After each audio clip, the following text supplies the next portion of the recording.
जय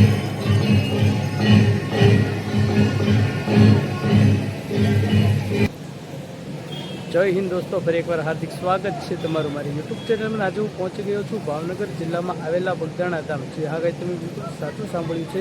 અને આજે હું તમને અહીંયાનો માહોલ બતાવવાનો છું અને શું શું અહીંયા થઈ રહ્યું છે તે હું તમને બતાવવાનું છું। તો વિડીયોમાં બને રહો ને મારી ચેનલમાં જો તમે નવા હોય તો પ્લીઝ યાર મારી ચેનલને સબસ્ક્રાઈબ કરીને ઓલ નોટિફિકેશન પ્રેસ કરી દેજો, જેનાથી અપડેટ મારી ઇન્ફોર્મેશન તમારી સુધી પહોંચતી રહે। વિડીયોની શરૂઆત કરી, વિડીયોમાં બને રહો।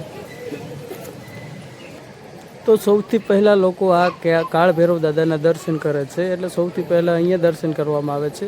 અને લોકો અત્યારે બેઠા છે, જેમ કે આજે અત્યારે 12 વાગ્યા છે, એટલે આરતીનો સમય હતો એના લીધે લોકો હજુ બેઠા છે। અને પછી અહીંયાથી આગળ દર્શન કરીને બધા ફરતે ફરતે જે મંદિર છે તેના દર્શન કરવામાં આવે છે। અને અહીંયાથી પછી આગળ દર્શન કરવાની શરૂઆત થાય। સૌથી પહેલાં કાળ ભૈરવ દાદાના દર્શન કરવામાં આવે છે ને હજુ આગળ બધા જ મંદિર હું તમને બતાવવા જઈ રહ્યો છું। ગાઈસ, મારી ચેનલમાં જો નવા હોય તો પ્લીઝ મારી ચેનલને સબસ્ક્રાઈબ કરીને ઓલ નોટિફિકેશન પ્રેસ કરી દેજો, જેનાથી અપડેટ મારી ઇન્ફોર્મેશન તમારી સુધી પહોંચતી રહે। અને આવનારા સમયમાં એટલે કે હજુ આગળ તમને જે નહીં જોયું હોય તે જગ્યા હું તમને બતાવતો રહીશ। અને જે જોયા જેવી જગ્યા છે તે આ સાચું સાંભળજો, કારણ કે આ ચમત્કારી વસ્તુ છે જેમાં બાપા સીતારામ દર્શન દેતા હોય છે।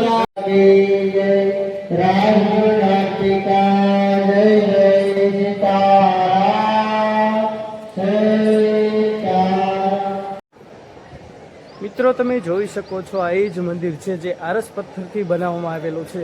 તમે જોઈ શકો છો અહીંયા બાપા સીતારામ પણ લખવામાં આવેલું છે અને અહીંયા અંદર બાપા સીતારામની ચાંદીની મૂર્તિ છે। જે હા, તમે બિલકુલ સાચું સાંભળ્યું છે ને। અહીંયા તમે બહારનો માહોલ જોઈ શકો છો, જોઈ લો તમે, એક નંબર માહોલ છે। અને આપણે અહીંથી અંદર જવાનું છે। તમે જોઈ શકો છો અહીંયા બાપા સીતારામની ચાંદીની મૂર્તિ છે, તેના દર્શન તમને કરાવવા જઈ રહ્યો છું। તમે જોઈ શકો છો મંદિરનો નજારો।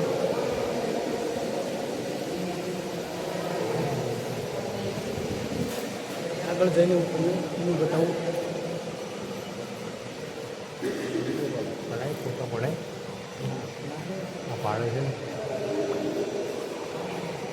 જોઈ શકો છો તમે ચાંદીની મૂર્તિ છે।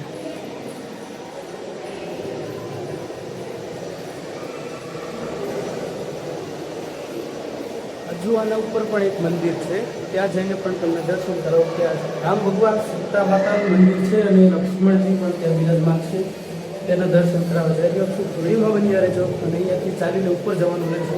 અને આના પહેલાં મેં એક બ્લોગ મારી ચેનલમાં અપલોડ કરેલો છે ગુરુ પૂર્ણિમાનો છે। આ કંઈ તમે બિલકુલ સાચું સાંભળ્યું છે। કંઈ ચેનલમાં હોય તો પ્લીઝ સબસ્ક્રાઈબ કરીને ઓલ પ્રેસ કરી દેજો, જોઈ શકો છો તમે।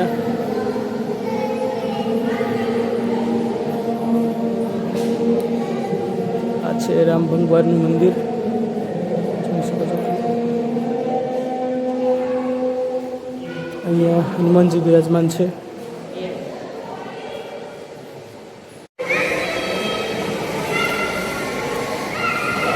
આ નીચેનો માહોલ છે, તમે જોઈ શકો છો। ઉપરથી નીચે જોવો ને ત્યાં આવું બતાય છે, તમે જોઈ શકો છો નીચે લોકો છે।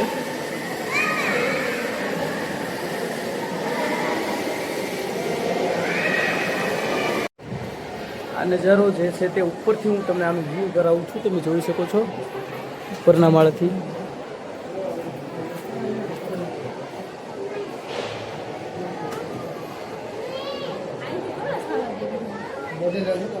વિડીયોમાં બન્યા રહો એટલે હજુ તમને હું ભોજનશાળા એટલે કે રસોડાનું પણ નજારો બતાવું છું। ત્યાં કયા કયા પ્રકારના શું કહેવાય આમ ટેબલ ઉપયોગ કરવામાં આવે છે, ડાઇનિંગ ટેબલ જે આપણા ઘરે નથી હોતા તે ત્યાં ઉપયોગ કરવામાં આવે છે, તેનો પણ નજારો હું તમને બતાવીશ।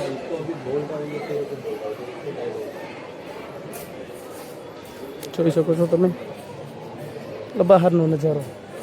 અને કંઈ અહીંયાથી ભોજનશાળા તરફ જવાનો રસ્તો છે, તમે જોઈ શકો છો અહીંયાથી। અને બાપા સીતારામની જે મોટર છે તે પણ હું બતાવવાનો છું તમને, જે જૂના જમાનાની પબ્લિક આડા દિવસે તમે જોઈ શકો છો। આ કોઈ પૂર્ણિમા નથી કે કોઈ પૂનમ નથી, નોર્મલ દિવસ છે, કોઈ આટલું બધું ભીડ છે ને અહીંયા શું કહેવાય ભોજન સમારંભ 24 કલાક ચાલુ હોય છે। જે આગળ તમે બિલકુલ સાચું સાંભળ્યું છે, એવું નથી કે પૂનમ હોય તે દિવસે હોય, 24 કલાક ચાલુ ને ચાલુ તમે જોઈ શકો છો। આ નજારો રસોડાનો છે, તમે જોઈ શકો છો, એટલે જે ભોજનશાળા છે ત્યાંનો નજારો છે। અને તમે જોઈ શકો છો ગમે તેટલું પબ્લિક આવે એક સાથે જમી શકે છે એ રીતના એ સુવિધા કરવામાં આવી છે અને કામ પણ સરળતાથી થઈ જાય એવા અહીંયા સાધનો લગાડવામાં આવેલા છે ફ્રી. નાનું બાળક પણ આ કામ કરી શકે એ રીતે અહીંયા કરવામાં આવ્યું છે. તમે જોઈ શકો છો અહીંયા અલગ અલગ વ્યવસ્થા છે, સ્ત્રી અને પુરુષ માટે અલગ અલગ જમવાની વ્યવસ્થા છે. તમે જોઈ શકો છો આ રીતનો અહીંયા કંઈક માહોલ છે. આપણા ઘરે ડાઇનિંગ ટેબલ નથી હોતું, અહીંયા ડાઇનિંગ ટેબલ છે, તમે જોઈ શકો છો. તો આ રીતના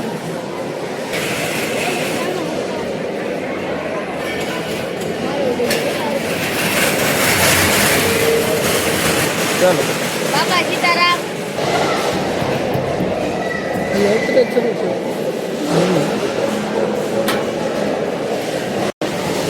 આ રીતની સુવિધા છે ગાઈ, તમે જોઈ શકો છો. 20 ખાલી આપણે ખેંચવાની જોઈ શકો છો.